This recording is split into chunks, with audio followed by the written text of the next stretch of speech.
Hello hello friend, friend. कैसे हैं आप सब लोग। उम्मीद है खैरियत से होंगे और बहुत बढ़िया होंगे। तो यार आज हम जो वीडियो लेके हैं आपको सच में बहुत पसंद आएगी और तो वो आज जो वीडियो है इसका जो टाइटल है वो है इसरो वर्सेस स्पार्को। बिल्कुल जो ये दो एजेंसीज हैं, इनका ये जो स्पेस एजेंसीज है ना, हाँ बिल्कुल इंडिया की जो है वो इसरो और पाकिस्तान की स्पार्को है। स्पार्को है। तो यार वैसे इंडिया की जो इसरो स्पेस एजेंसी है उसका काफ़ी हमने नाम सुना हुआ है। बिल्कुल। ये अभी कुछ फर्स्ट टाइम जो 2019 में जो 1 ईयर पहले एक उनका स्पेस को चंद्रयान 2 के नाम से एक स्पेस पे वो जहाँ खलाई लॉन्च मिशन हुआ गया था और वो वो उसके बाद जो है बिल्कुल एंड पे जाके वो उसका जो कनेक्शन है वो खत्म स्टेशन हो। से जो है वो ख़त्म हो गया था। तो वो न्यूज़ जो हमें मीडिया से मिली थी उसके बाद हमें जो है ना तो इसके बारे में फिर काफ़ी इसरो के बारे में हमें नॉलेज की। काफ़ी जो है पता लगा। तो यार आज पाकिस्तान की एजेंसी और इंडिया की एजेंसी के बारे में जो है इन दोनों का कंपैरिजन है तो उस पर हम अपना रिएक्शन भी देंगे। देखेंगे यार पाकिस्तान की स्पेस एजेंसी किस जगह खड़ी है और इंडिया की स्पेस एजेंसी किस जगह खड़ी है। तो उससे पहले यार अपना तारफ़ करवा देते हैं। मैं हूँ इकराम खान मैं हूँ इस्लाम खान। तो आप लोग देख रहे हैं इकराम व्यूज, तो जल्दी से चैनल को सब्सक्राइब कर दें, वीडियो को लाइक कर दें और शेयर भी किया करें। हम आपके लिए वीडियोस बनाते हैं। तो बिल्कुल। Let's start. नमस्कार दोस्तों, आपका हमारे चैनल थिंक मिस्टीरियस पे स्वागत है।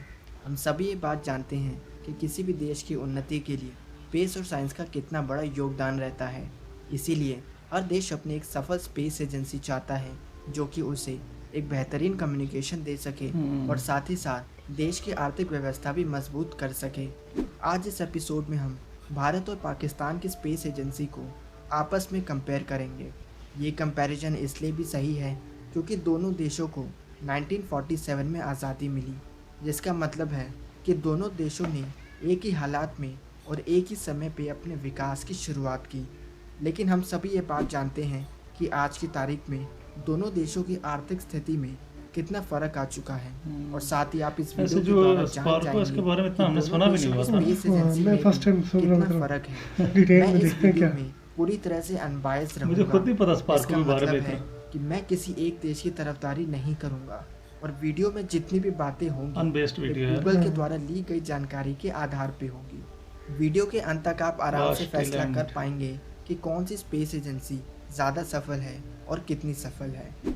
चलिए शुरुआत भारत से करते हैं। भारत की स्पेस एजेंसी है इसरो, यानी कि Indian space research organisation. ISRO का जन्म 15 अगस्त 1969 में भारत के वैज्ञानिक विक्रम साराभाई के द्वारा किया गया। भारत की आज़ादी के ठीक 22 साल बाद इसरो का जन्म हुआ। इसरो का हेडक्वार्टर बेंगलोर में स्थित है, जिसका मिशन है कि स्पेस टेक्नोलॉजी को भारत की उन्नति में काम लाना और साथ ही साथ अंतरिक्ष दूसरे ग्रहों की रिसर्च करना। वहीं हमारा पड़ोसी मुल्क पाकिस्तान इस मामले में भारत से आगे है। पाकिस्तान आगे? की स्पेस एजेंसी सुपार्को का जन्म उनकी आज़ादी के 14 साल बाद हुआ, यानी जल्द कि स्टार्ट सुपार्को इसरो के मुकाबले 8 साल पहले बन चुका था। पहले बना था यार यानी स्पार्को कि और आज तक हमें पता ही नहीं। अपर एटमॉस्फेयर रिसर्च कमीशन का जन्म 16 सितंबर 1961 में हुआ। सुपार्को का हेडक्वार्टर कराची में स्थित है, जिसका मकसद है कि स्पेस टेक्नोलॉजी की मदद से अपने देश की नेशनल सिक्योरिटी और आर्थिक स्थिति को मजबूत करना। आज तक तो कुछ बात अगर लॉन्च नहीं दोनों किया स्पेस इन्होंने। एजेंसी कोई की स्टेशन काफी बनाई। अच्छी कुछ नहीं। फंडिंग की करें तो बहुत से लोगों का मानना है कि क्योंकि सुपार्को को बनाने में चाइना नेशनल स्पेस एडमिनिस्ट्रेशन का बहुत बड़ा हाथ है, तो शुरुआती दिनों में पाकिस्तान चाइना ने हेल्प को की। चाइना की तरफ से काफ़ी अच्छी फंडिंग मिली होगी। वहीं आप इन तस्वीरों से अंदाज़ा लगा साइकिल सकते किसका जा हैं रहा है? कि इसरो की शुरुआती फंडिंग कैसी रही होगी, साइकिल जहां इसरो रॉकेट और सैटेलाइट के हो नहीं पार्ट्स यार। को एक जगह से इतनी दूसरी कीमती चीज जगह साइकिल लेके जा पहुंचाने रहे के लिए साइकिल का इस्तेमाल करना पड़ता था। ओ लेकिन बात अगर आज के दिनों की करें इतना मतलब क्योंकि हालत आज ऐसी की तो नहीं तारीख होती में यार। इतनी भी दोनों देशों इंडियन की गवर्नमेंट तो उस आर्थिक टाइम अच्छी स्थिति थी में यार। काफी फर्क आ चुका है, नहीं, तो साइकिल दोनों की इतना स्पेस कीमती एजेंसी चीज की रॉकेट फंडिंग में भी फर्क देखने को मिलता है। जहां भारत दुनिया का 7वां सबसे ज्यादा जीडीपी वाला देश है, वहीं 7वां। पाकिस्तान 39वें स्थान पर पाया जाता काफी है। दूर है ना साल GDP के लिहाज से। 2019-20 में इसरो का बजट 1.8 मिलियन यूएस डॉलर है। वहीं पाकिस्तान की खराब आर्थिक स्थिति ओ के यार, कारण इसका सुपार्को का कितना बजट ज्यादा साल बजट है इसरो का ना। 2019-20 में सिर्फ 43 मिलियन यूएस डॉलर है, जो कि इसरो के बजट के सिर्फ 2.3% के बराबर तभी है। इसरो काफी बचा। डाउन लोगों का मानना है कि क्योंकि पाकिस्तान अपनी जीडीपी का 11% हिस्सा अपनी मिलिट्री पे खर्च करता है, काफी ज्यादा खर्च जिसके कर रहा है। कारण उनके पास स्पेस एंड टेक्नोलॉजी पे खर्च करने के लिए पैसे ही नहीं बचते। लेकिन एक स्पेस एजेंसी को अगर अपनी सरकार की तरफ से ज़्यादा पैसे नहीं मिलते तो फिर भी वे दूसरे देशों से पैसे जुटा सकते हैं। एक स्पेस एजेंसी दूसरे देशों की सैटेलाइट को अंतरिक्ष में भेजकर अपने मिशन के लिए पैसे बना सकती है। हम्म। लेकिन ये इस बात पे निर्भर करता है कि कोई स्पेस एजेंसी कितनी सफलता से सैटेलाइट को ऑर्बिट में भेजती है। बात अगर इसरो की स्पार्को करें वाले तो तो काम ही इसरो नहीं ने कर अपनी रहे यार, पहली कोई देखा नहीं मैंने उनका सैटेलाइट कोई आर्यभट्ट को अपने आगे जन्म का के प्रोजेक्ट सिर्फ हो। 6 साल बाद यानी कि 1975 में ही बना लिया था। इसरो की पहली सैटेलाइट आर्यभट्ट को सोवियत यूनियन के द्वारा सफलतापूर्वक अंतरिक्ष में भेजा गया। क्योंकि उन दिनों भारत के पास खुद का लॉन्च व्हीकल नहीं था, तो इसरो को सोवियत यूनियन की मदद लेनी पड़ी अपने सैटेलाइट को भेजने के लिए। लेकिन लॉन्च के सिर्फ 5 साल बाद इसरो ने खुद का लॉन्च व्हीकल बना लिया था, जिसका नाम रखा गया सैटेलाइट लॉन्च व्हीकल 3 यानी कि SLV-3, जो कि 30 से 40 किलो वजन तक की सैटेलाइट को ऑर्बिट में पहुंचाने में सक्षम था। जिसका मतलब था कि साल 1980 के बाद भारत को किसी और देश पर निर्भर नहीं होना पड़ा अपनी सैटेलाइट को भेजने के लिए। लेकिन कुछ ही सालों बाद 1990 से 2000 के बीच इसरो ने और भी शक्तिशाली रॉकेट का निर्माण कर लिया, जिसका नाम रखा गया पोलर सैटेलाइट लॉन्च व्हीकल यानी कि PSLV। इस रॉकेट की मदद से भारत अपने रिमोट मूवी भी सेंसिंग देखी है सैटेलाइट जो को रिसेंटली सूरज आई के है, सिंक्रोनस मिशन ऑर्बिट में भेज पाया। मिशन मंगल। हाँ, रिमोट मिशन सेंसिंग मंगल। सैटेलाइट की मदद से भारत मौसम के मिजाज को ये आसानी चीजें से उसमें पढ़ भी थी है सकता ना, था PSLV और साथ ही और साथ एक और वैज्ञानिकों था पता नहीं को क्या। किसी भी रूप के नेचुरल डिजास्टर को जांचने में काफ़ी आसानी हुई।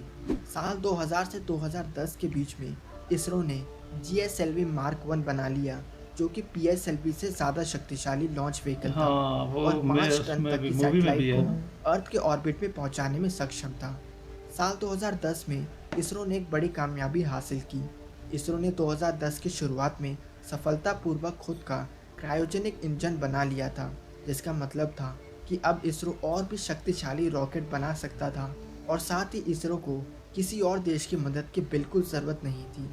दुनिया के सिर्फ 6 ऐसे देश हैं जो सफलतापूर्वक क्रायोजेनिक इंजन बना सके इसमें हैं इंडिया भी और है। भारत चौथा ऐसा देश है चौथे जिसके upper पास stage सबसे active शक्तिशाली क्रायोजेनिक गैस इंजन है। जनरेटर। वही बात अगर पाकिस्तान की करें तो हालांकि सुपार्को इसरो से पहले आ चुका था, लेकिन पाकिस्तान की पहली सैटेलाइट को बनते बनते 29 साल लग गए। 29 साल। सुपार्को की पहली सैटेलाइट बाद्र 1 को 1990 में बनाया गया, जिसे सुपार्को और चाइना की स्पेस एजेंसी CNSA ने मिलकर बनाया था। अगर आप सुपार्को के विषय में विकिपीडिया पे खोजेंगे तो वहाँ आपको साफ साफ नज़र आएगा कि 1990 के बाद से सुपार्को के बहुत से स्पेस प्रोग्राम को काफ़ी दिक्कतों का सामना करना पड़ा। उनके प्रोग्राम्स में काफ़ी खामियां थी, जिसके कारण सुपार्को का विकास बहुत ही धीमा पड़ गया। यार हमने तो आज तक एक प्रोजेक्ट भी नहीं देखा स्पार्को का। बहुत से महत्वपूर्ण स्पेस प्रोग्राम को कैंसिल कर दिया गया। अब उनके लिए चाइना की बस स्पेस इसके लिए एजेंसी तो आशा की ये क्या आखिरी है? किरण है। पाकिस्तान की पहली जियो स्टेशनरी सैटेलाइट साल 2004 में बनाई गई। वहीं इसरो ने अपना पहला जियो स्टेशनरी सैटेलाइट 1981 में ही बना लिया था। और जैसा ये कि बैंक आप के इस बने हैं। तस्वीरों में देख सकते हैं कि कम पैसों के कारण उस समय सैटेलाइट को बैलगाड़ी पे ले जाया यार गया था। इंडिया अगर की बात गवर्नमेंट पोस्ट में तो सैटेलाइट काफी की पैसे जाए थे ना। तो साल 2018 तक इसरो कुल 239 सैटेलाइट लॉन्च कर चुका है। स्पार्को वहीं 6 पाकिस्तान ने यार सिर्फ 6 ये बड़ा बिल्कुल अफसोस जो है, है। हमें तो एक भी अभी तक नहीं जिसमें से सुना, 2 मीडिया पे तो आया सैटेलाइट नहीं। चाइना द्वारा लॉन्च की गई है। इसरो ने कुल 41 communication satellite, 11 remote sensing satellite, 7 navigation satellite, 8 military satellites और 7 GPS सैटेलाइट, जिसमें से भारत का खुद का एक GPS भी है। भारत ओह। विश्व का छठा ऐसा देश है जिसके पास खुद का बनाया हुआ GPS है और यह मुमकिन हो ये सका काफी है बड़ी इसरो कामयाबी के है ना। वैज्ञानिकों के कारण। वहीं अगर पाकिस्तान के सैटेलाइट पर नज़र डालें तो सुपार्को ने आज की तारीख तक 2 communication satellite, 1 remote sensing satellite, 1 navigation satellite, 1 military satellite और 0 GPS सैटेलाइट लॉन्च कर चुका है। इसरो ने साल 1980 में ही खुद का लॉन्च व्हीकल तैयार कर लिया था, जो कि समय के साथ साथ और भी शक्तिशाली होता चला गया और आज की तारीख में भारत का सबसे शक्तिशाली लॉन्च व्हीकल GSLV Mark 3, जो कि 4000 किलो तक की सैटेलाइट को ले जाने में सक्षम है। भारत के पास खुद का बनाया गया क्रायोजेनिक इंजन है और C-25 विश्व का चौथा सबसे शक्तिशाली क्रायोजेनिक इंजन है। यार दूसरी इसरो तो तरफ बड़ी पाकिस्तान जबरदस्त एजेंसी आज है तक फिर। खुद का लॉन्च व्हीकल बनाने में फेल होता आया है और सुपार्को को हर बार चाइना की मदद लेनी पड़ती है। और जाहिर सी बात है लाइक बात है पाकिस्तान यार। के पास ये खुद का खान की फोटो दिखा क्रायोजेनिक रहे इंजन हैं। भी नहीं है। अगर हम दोनों स्पेस ऑर्गेनाइजेशन की अचीवमेंट्स की बात करें तो 22 अक्टूबर 2008 में इसरो ने चंद्रयान को अंतरिक्ष में भेजा, जिसने चांद की सतह पे वाटर आइस के मौजूद होने का चंद्रयान? सबूत हाँ दिया। चंद्रयान, यानी कि हाँ, वो ये सुना। चंद्रयान था जिसने सबसे पहले चांद पे पानी को खोजा। साल कब हुआ यार? 2010 में भारत विश्व का छठा ऐसा देश बना जिसके पास खुद का बनाया हुआ क्रायोजेनिक इंजन है। 24 सितंबर 2014 में इसरो मिशन मंगल के तहत दुनिया का चौथा और एशिया का पहला स्पेस एजेंसी बना, जिसने सफलतापूर्वक मार्स के ऑर्बिट में प्रवेश लिया। साथ ही भारत विश्व का पहला देश बना जिसने पहले ही कोशिश में सफलतापूर्वक मार्स की सतह को छुआ। 15 मार्स की फरवरी सतह को 2017 छुआ। को इसरो ने एक ही रॉकेट में 104 सैटेलाइट भेजकर विश्व रिकॉर्ड बनाया और 104 दुनिया की कोई भी सैटेलाइट। स्पेस एजेंसी इस रिकॉर्ड के आसपास भी नहीं। 22 जुलाई 2019 में इसरो ने चंद्रयान 2 की लॉन्चिंग की, जो कि आज की तारीख में सफलतापूर्वक ल्यूनर ऑर्बिट में प्रवेश कर चुका है। ये तो- यही अगर था चंद्रयान वो ये प्रॉब्लम चांद थी की ना, सतह पर कनेक्शन सॉफ्ट जो था लैंडिंग जिसका करता है, स्टेशन से खत्म हुआ। भारत विश्व का चौथा ऐसा देश बन जाएगा जिसने सफलतापूर्वक चांद पर सॉफ्ट लैंडिंग की। वहीं अगर पाकिस्तान की बात करें तो सुपार्को के नाम सिर्फ एक अचीवमेंट है कि 7 जून 1962 में सुपार्को ने रहबार 1 नाम का रॉकेट लॉन्च किया था, जिसने पाकिस्तान को विश्व का 10वां और एशिया का तीसरा ऐसा देश बना दिया जिसने एक वेसल आउटर स्पेस में भेजा था। तो दोस्तों, वाह। इन अच्छा, काम तो जानकारी के किया था आधार इस पर पर। ये उस टाइम कहना करके उसके बाद अभी नहीं तक नहीं। होगा कि सुपार्को इसरो के आसपास भी नजर नहीं आता। भारत की स्पेस एजेंसी पाकिस्तान से कई गुना ज्यादा आगे है हाँ। और अगर सुपार्को को नजर ही आ इसरो गया से वीडियो रेस में। करनी है तो उसे काफी तेज दौड़ना होगा। तो दोस्तों, आपको क्या लगता है कौन सी स्पेस एजेंसी बेहतर है? अपनी- लगता तो क्या यार, हमें तो नज़र आ गया कि इसमें बेहतर की तो अभी कुछ गुंजाइश ही नहीं रही। बिल्कुल। तो यार अगर देखा जाए ना तो स्पार्को जो है काफ़ी पीछे है यार इंडिया से और इसरो से जो है ना। तो वैसे में हालांकि पहले ये पहले आई थी स्पार्को तो इसरो हाँ के बाद स्पार्को में। जो है वो पहले आई थी और इसरो काफ़ी मतलब कितने कुछ सालों बाद आई। बिल्कुल। तो उसके बाद जो इसरो थी ना उसको साइकिल पर और वो जो अच्छा, ये काफी गधा जो है गाड़ी थी कि उसके ऊपर वो उसके पता नहीं। इंटरेस्टिंग फैक्ट है यार, इतना कीमती वो हाँ लॉन्च वो अच्छा स्टेशन के लिए जो थे ना वो सैटेलाइट के लिए रॉकेट जो चीज़ें रॉकेट थी। लेके जाते, तो साइकिल पे कैसे? एक गाड़ी तो वो दे ही सकते थे गवर्नमेंट वाले। हाँ इतना तो हो सकता था ऐसे। और काफ़ी गवर्नमेंट उस टाइम में इंडिया की तगड़ी भी थी, अच्छी इकॉनमी भी अच्छी बिल्कुल। थी। तो यार इसके बारे में हमें कमेंट में बताएं कि यार उस टाइम इतनी या बजट नहीं था इसरो के लिए या कुछ ऐसा नहीं, कुछ इतना था। बड़ा कंट्री एक गाड़ी तो पॉसिबल था, ये इतना क्यों उन लोगों ने किया? तो दूसरा ये कि यार इसरो ने जो काफ़ी सारी कामयाबी हासिल की है बिल्कुल। ना। तो स्पार्को जो है उसके बारे में हमने सच बताएं तो हमें इस कंपैरिजन से पहले जो है सिर्फ नाम पता था स्पार्को का हमें। अचीवमेंट तो बिल्कुल ही और नहीं पता। मुझे तो शायद 5-6 महीने पहले तो स्पार्को का पता नहीं था कि ये किस चीज़ की एजेंसी है। मुझे तो ये भी नहीं पता था। उसकी वजह ये है कि ये अभी मे- तक हमने मीडिया में सुना नहीं हुआ स्पार्को के बारे में या कोई इन्होंने आगे प्रोजेक्ट दिया हो या कुछ ऐसी चीज़। बिल्कुल ही कहीं गुमसुम है यार, असल पता ही में नहीं। काफी साल से इसने कोई प्रोजेक्ट लॉन्च नहीं किया, तो मीडिया पे इसकी बात आती नहीं है ना, बिल्कुल। तो इन लोगों को पता ही नहीं और इसके वैसे बारे में। जो पिछले साल जो खलाई स्टेशन से जो कनेक्शन खत्म हुआ था ना इसरो के एक प्रोजेक्ट का, चंद्रयान चंद्रयान 2 2 का जो था, तो यार उस टाइम हमें पता लगा था कि इंडिया की एजेंसी है इसरो, तो उसका एक प्रोजेक्ट था इस तरह। तो बिल्कुल। वो काफ़ी हमें उस टाइम डिटेल मिली थी। तो फिर आज जो हमने वीडियो में काफ़ी अच्छी तरह हमें पता लगा और हमें ये समझने में आसानी इस तरह हुई कि हमें एक इंडिया की मूवी देखी थी वो मिशन मंगल। मिशन मंगल जो अक्षय कुमार की थी, अभी रिसेंटली आई थी ना। हाँ बिल्कुल। तो उसमें ये काफ़ी डिटेल थी इसरो के बारे में। क्या कहते हैं उसको, स्पेस एजेंसी के बारे स्पेस एजेंसी थी यार। वो मिशन कौन सा में। था? मिशन मंगल।